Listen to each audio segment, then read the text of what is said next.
Seguimos no Faladoiro hoxe na compañía de Xaime Barreiro, de María Sierra e de Luís Pérez. Temos 20 minutos de tertulia, un par de temas de interese que eu quero pôr en riba da mesa. O primeiro, a situación financeira de Pescanova, multinacional galega, que está nun momento delicadísimo en concurso de acredores. Dese asunto falaba hoxe, por suposto, o presidente da Xunta, a súa chegada da viaxe a México. Dicía Feijóo que a empresa ten que actuar con total transparencia e que o importante é que se garantan os postos de traballo.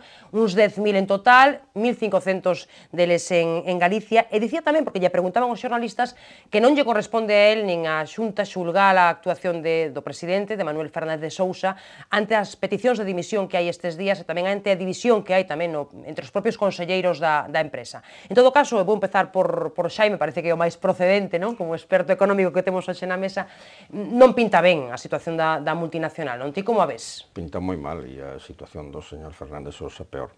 En todo caso, está ben que ora a Xunta non entre a valorar a actitude deste señor. Apoiouno decididamente o Partido Popular cando se enfrentou co anterior goberno por unha das inversións que ora desgraciadamente saleu mal. Pero pelillos a la mar, nunca mellor dito, sendo unha empresa marítima que non só unha empresa moi importante en Galicia, é moi importante en España e é moi importante en Europa. É unha multinacional máis importante do mundo no seu sector. Así que non estamos falando de ningunha broma.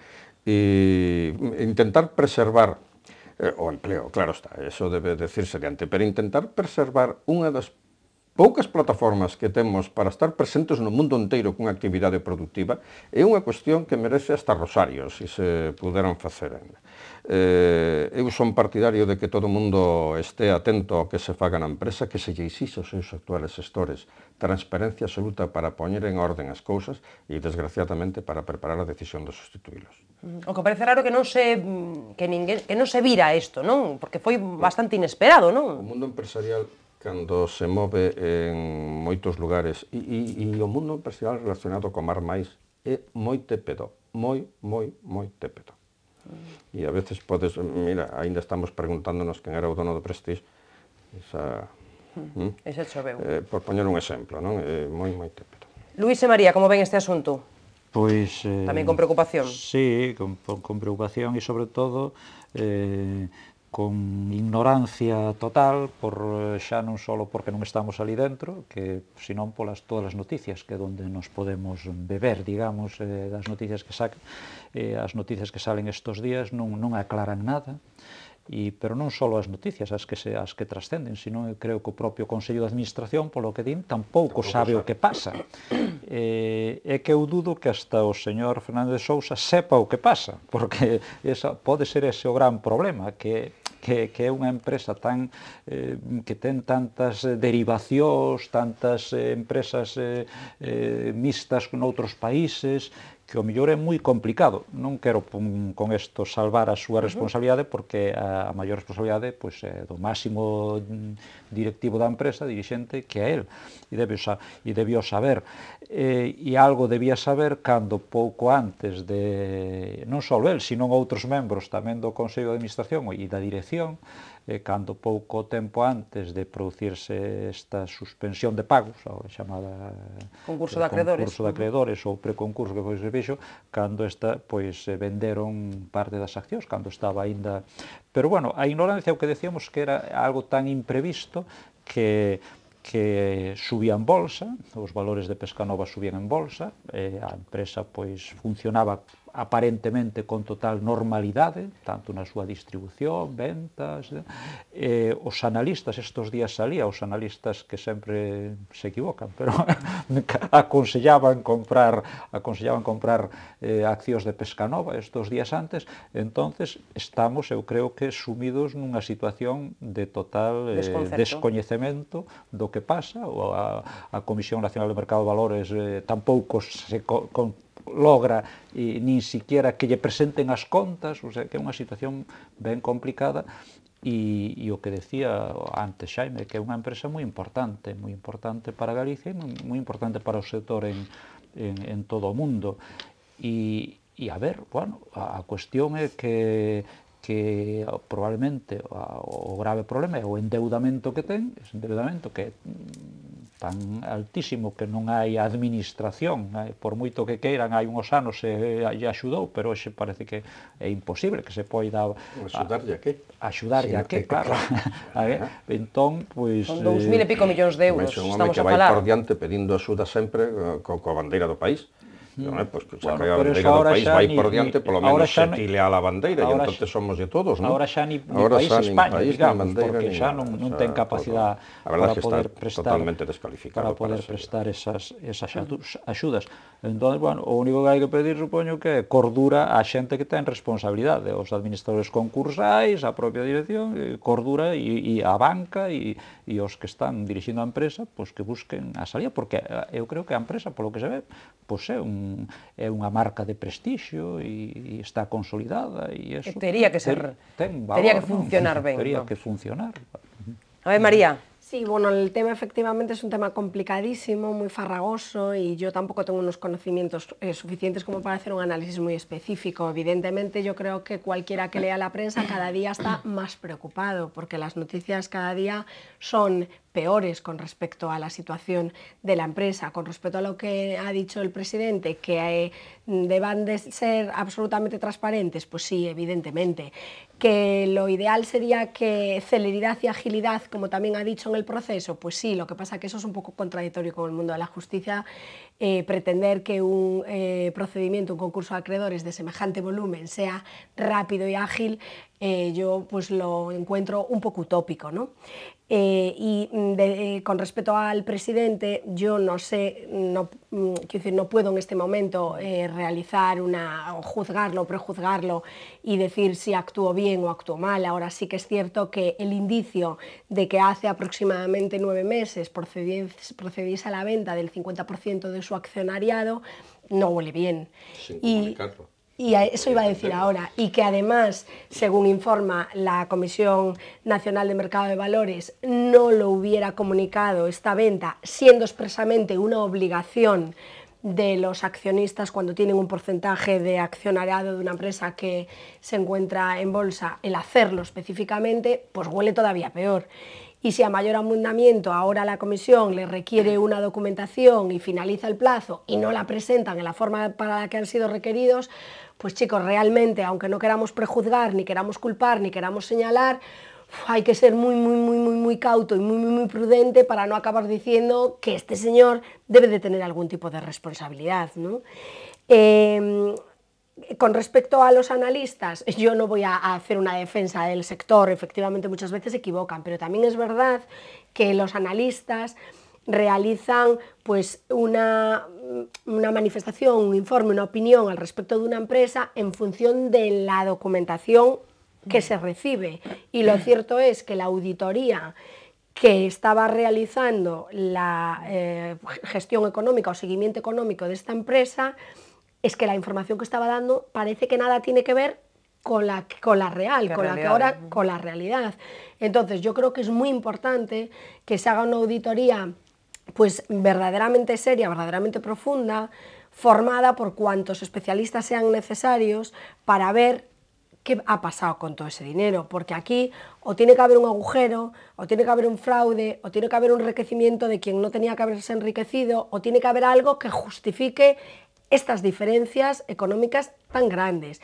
Y ahora, pues, él hablaba de rosarios, pues siguiendo con esa línea, recemos todos para que Pescanova siga funcionando desde la perspectiva de los encargos, desde la perspectiva de la demanda de su producto, para que las plantas sigan funcionando desde la perspectiva de la oferta que tienen que hacer en el mercado, para que no entremos en una cadena que acabe definitivamente con la empresa y verdaderamente se pueda salir, porque es que va a ser importantísimo para que se salga o para que no se salga lo que ocurra en el mercado con el producto.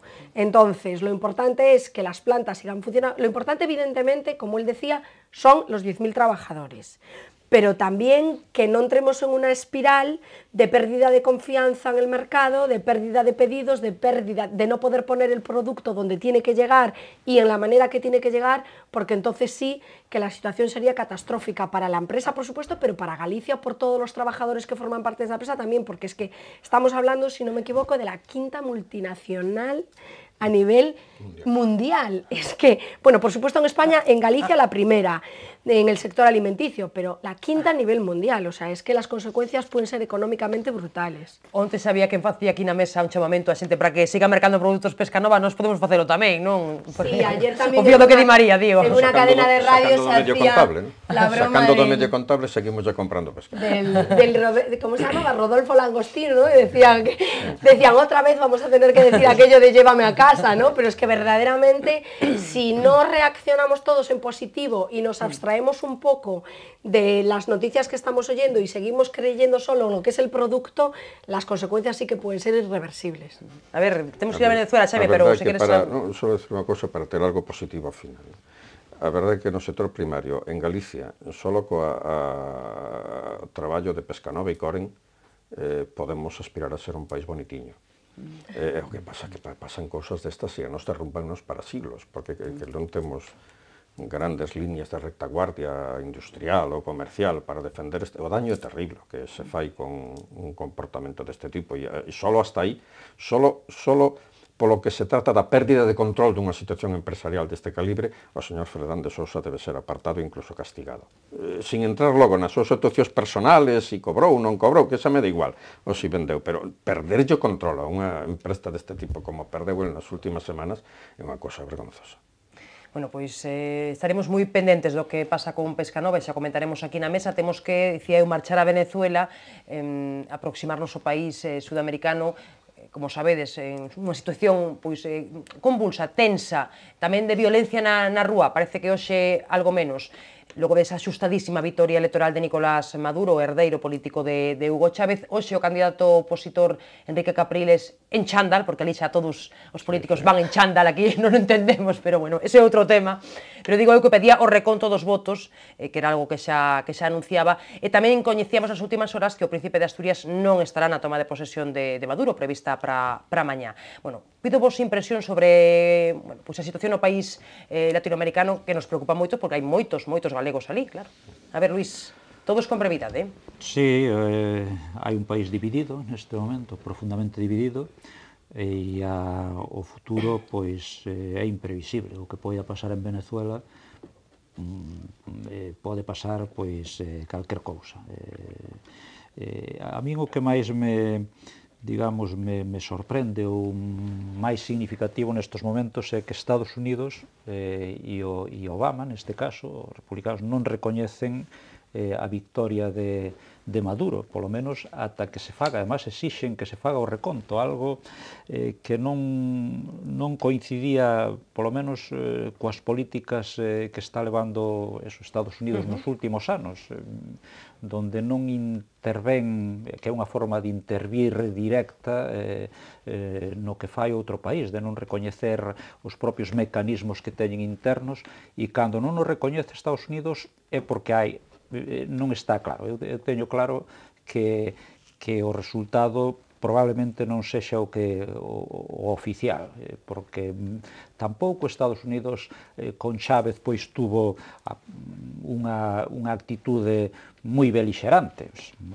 Chávez con Estados Unidos sí, pero era verbal, era sobre todo verbal, pero Estados Unidos non había moi boa relación comercial e seguía habendo. Por eso, a min o que máis me sorprende nestes momentos é esa posición tan firme de Estados Unidos con respecto ás eleccións, a meterse non así como Europa está máis titubeante, e entón, pois, eso sí que me fai pensar de que non é clara esa victoria.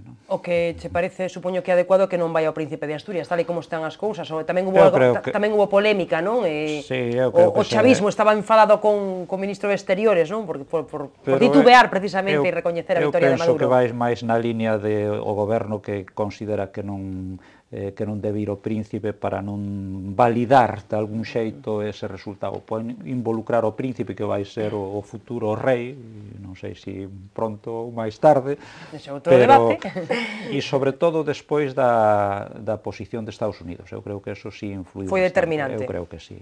A ver, María. Bueno, que el príncipe, voy a empezar por el final, que el príncipe no vaya, yo creo que sobran motivos para que no vaya, ¿no?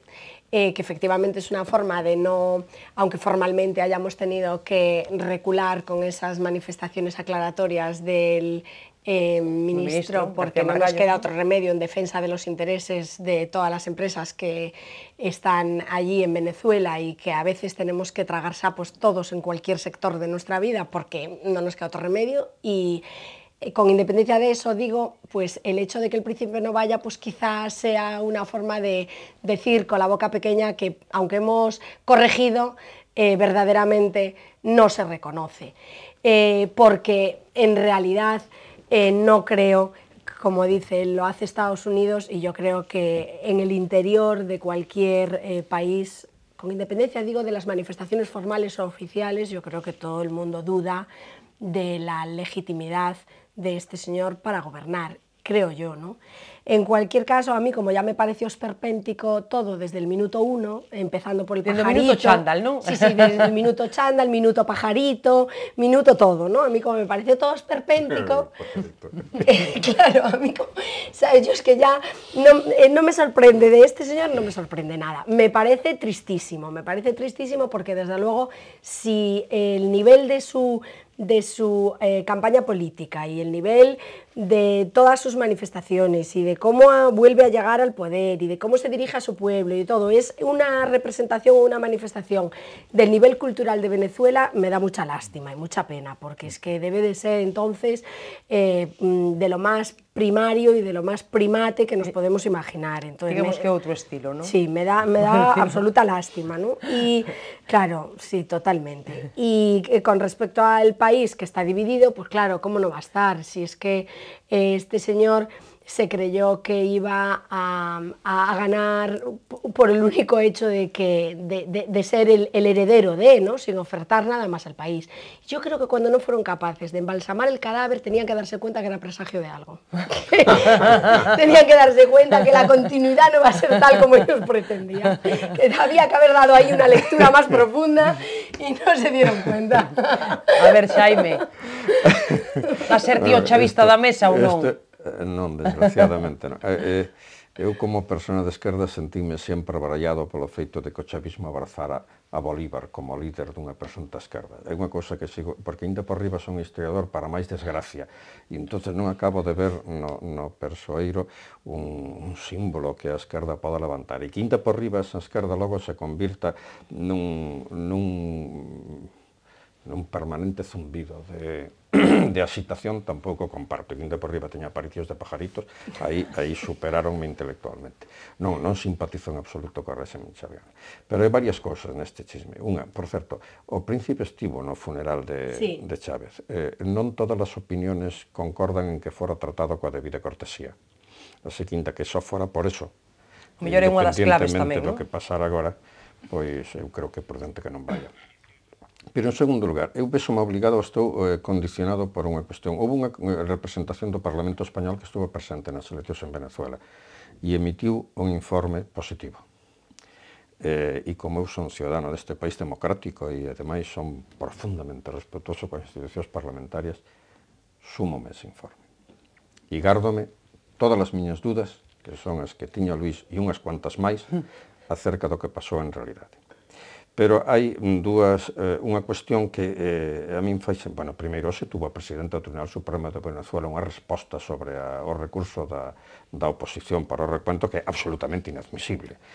Absolutamente inadmisible. Un González Pons convertido en presidente do Tribunal Supremo contestándolle barbaridades ao señor da oposición, pero unha cousa absolutamente... Ese é o que me fire un pouco desta cousa e que iso se presente como unha acción democrática, non é?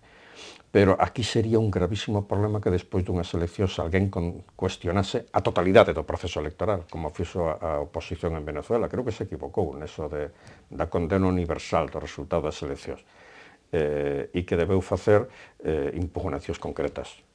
E estou casi convencido que a lo mejor es que non sabemos onde hicieron la trampa. Estou convencido de que non hai ninguna sola mesa electoral en Venezuela que non tivese grandes problemas para soster o seu escrutinio final.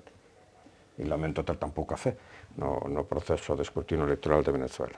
Creo que se equivocaron nese sentido. Pero, bueno, tampouco me cae simpática a oposición de chándal, todo o mundo vai igual.